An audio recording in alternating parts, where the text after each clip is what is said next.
Já é bem popular a ideia de que cientistas tendem a não professar a fé em Deus ou dar muita atenção a questões metafísicas, e que também eles estão presos aos fatos que o método científico pode alcançar. De fato, parece ser assim, e lendo alguns desses cientistas é possível compreender um pouco da raiz dessas tendências.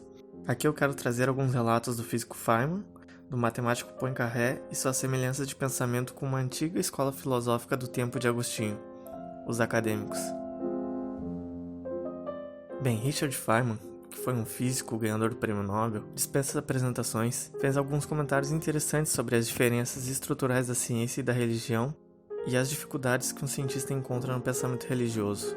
Feynman começa propondo duas dificuldades pelas quais aquele que tenta confrontar a ciência com a religião acaba passando. A primeira é que na ciência a certeza não faz parte desse processo. Pelo contrário, você diz que a incerteza é fundamental. Você não diz que algo é verdadeiro ou é falso. Você diz que algo tem muito mais chance de ser verdadeiro do que falso. É como se a gente tivesse uma escala entre a verdade absoluta e a falsidade absoluta, em que as teorias científicas ficam flutuando de um lado para o outro, mas nunca chegam a esses extremos. É como o próprio Feynman disse, cada um dos conceitos da ciência está numa escala graduada, em algum ponto entre a falsidade absoluta e a verdade absoluta, mas nunca nos extremos. E é aqui que entra Poincaré e a relação entre os dois e a escola dos novos acadêmicos, ou acadêmicos céticos, que vai desde 266 a.C. até 90 a.C., e cujas ideias Agostinho de Hipona discutiu em seu texto Contra os Acadêmicos. O título é bem sugestivo, mas resumidamente Agostinho é contra as ideias dos acadêmicos e expõe isso em forma de diálogo com amigos. Poincaré, que é um matemático muito famoso, embora não seja muito discutido hoje nas escolas, ele foi fundamental para o desenvolvimento da matemática moderna e também desenvolveu muitas ideias em física. E ele proferiu o seguinte comentário: entretanto, às vezes a verdade nos amedronta, e de fato sabemos que por vezes ela é decepcionante. É um fantasma que só nos aparece para fugir sem cessar, e que é preciso persegui-la até mais e mais adiante, sem jamais conseguir atingi-la. Poincaré atuou quase um século antes de Feynman, e mesmo assim os dois possuíam ideias bem semelhantes. Afinal, não era uma ideia nova, era uma ideia já antiga, que foi exposta inclusive por Santo Agostinho. Mas que ideia de fato esses acadêmicos defendiam? No livro Contra os Acadêmicos é dito o seguinte a respeito de Cícero, um grande nome dos acadêmicos. Quem ignora que ele afirmou enfaticamente que o homem não pode saber nada ao certo e que a única coisa que resta ao sábio é buscar diligentemente a verdade, pois se der seu assentimento às coisas incertas, ainda que talvez sejam verdadeiras, não pode estar livre de erro, o que para o sábio é a falta máxima. Então, já que não era possível chegar plenamente à verdade, eles introduziram um sistema que pode ser chamado de sistema de probabilidade ou de verossimilhança, no qual você age conforme aquilo que for mais provável de ser verdade, já que a verdade é confusa e não pode ser descoberta plenamente. Realmente, essas ideias parecem ser muito semelhantes.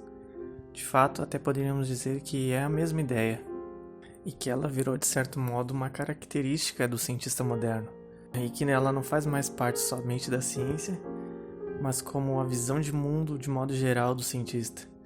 Como o próprio Feynman diz, acredito que seja necessário aceitar essa ideia, não só na ciência, mas em outras coisas. É de grande valor admitir a ignorância. É fato que, quando tomamos decisões na vida, não sabemos necessariamente que sejam corretas, só achamos que estamos fazendo o melhor possível, e é isso que devemos fazer. Mas de um ponto de vista puramente pragmático, que diferença essa ideia faz, se no fim todos nós agimos como se crêssemos? Caso contrário, todo conhecimento seria inviável.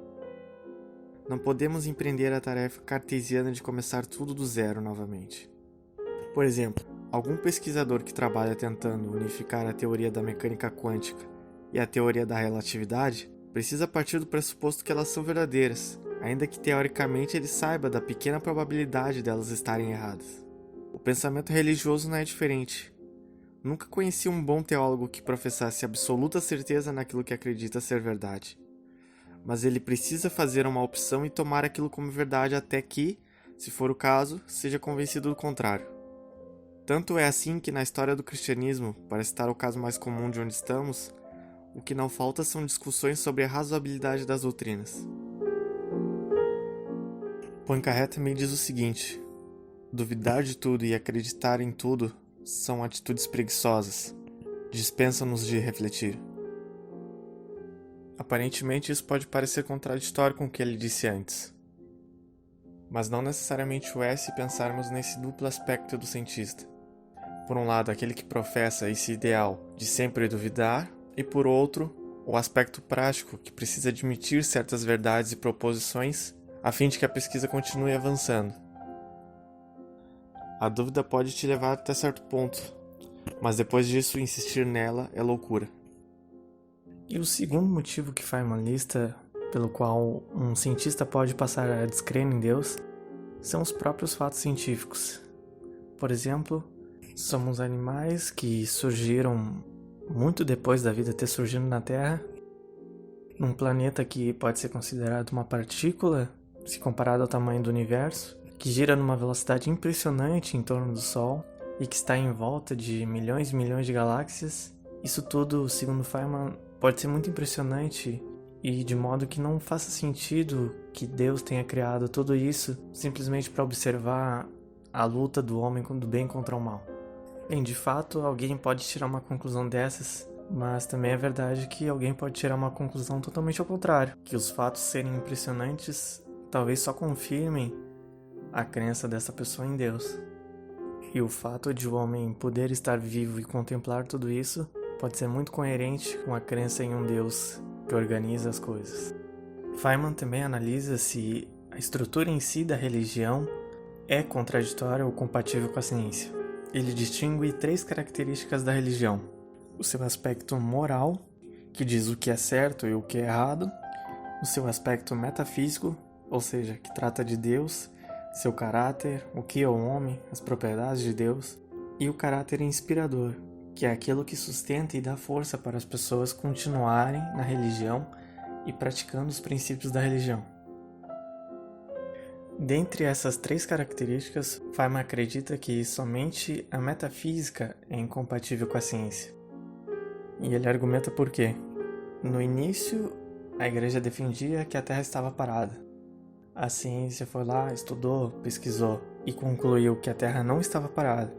Depois foi a questão do Sol, se a Terra girava ou não em torno do Sol. Os cientistas foram lá e hoje é consenso que a Terra gira em torno do Sol. E posteriormente, a evolução.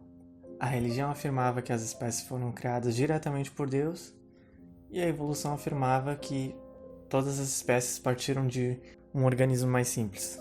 Então Feynman conclui que esse aspecto da religião, a metafísica, é incompatível com a ciência. Porém, só há um problema nesse argumento. É que isso não é metafísica. Ou seja, tudo aquilo que a física consegue chegar não é metafísica. Então, se você prova fisicamente que a Terra gira em torno do Sol, isso já não é metafísica. Se você prova que a Terra não está parada, isso não é metafísica. Então não parece haver contradição entre a metafísica e a ciência natural. Feynman parece defender a visão de que a ciência vai se expandindo e vai tomando o lugar da metafísica e a metafísica vai recuando. Porém, se a ciência consegue alcançar nesses territórios, a gente pode concluir que isso de fato não é a metafísica. E que das duas uma, ou a religião interpretou errado como metafísica, ou os cientistas acharam que a religião disse que era metafísica, mas ela de fato nunca disse isso. E realmente um estudo profundo das duas coisas nos mostra até o momento que há sim uma boa coerência entre as duas coisas. Em relação à moral, Feynman acredita que uma visão científica de mundo não abalaria os fundamentos morais da religião, porque, claro, até o momento, através dos conflitos da religião e da ciência, não se teve problemas nesses fundamentos, e também há muitos cientistas que, mesmo sendo ateus e tendo essa visão científica de mundo, continuam a ter os mesmos fundamentos morais que os religiosos. Porém, é importante notar que o próprio Feynman percebe que uma visão sem a metafísica levaria ao enfraquecimento do princípio inspirador da religião. Ele diz que ele não sabe como manter esse caráter inspirador da religião sem a metafísica, ou seja, sem uma base, um fundamento de Deus e da pessoa de Deus. E é interessante perceber que o enfraquecimento desse princípio inspirador levaria inevitavelmente a uma queda desses fundamentos morais. Por mais que não seja contraditório um cientista ter essa visão dos fundamentos morais, ele simplesmente não teria por que ter essa visão. Ou melhor, ele não teria estímulos para manter essa visão em todas as situações da vida. Compreender o pensamento de grandes cientistas, filósofos e teólogos é o primeiro passo para propor qualquer visão de mundo integrada que queira promover a harmonia entre os diversos modos de enxergar a realidade. Meu objetivo com este vídeo não é fazer nenhuma crítica à ciência, é mais um alerta para essa ideia tentadora de extrapolar a metodologia científica, como se fosse possível uma visão completa da realidade em que se duvida de tudo e de todos. E que a religião não é essa coisa estática e inquestionável, mas que sim, professa doutrinas e convenções, mas somente após um longo período de discussões e debates. Se até mesmo dentro da própria ciência precisamos admitir verdades para que ela avance ainda que não tenhamos total certeza, quanto mais em outras áreas do conhecimento, nas quais a dúvida muitas vezes pode não te levar a lugar algum. É claro que essa é só a minha visão com base no que eu li desses autores, mas as obras deles estão aí para quem tiver a curiosidade de tentar entendê-los.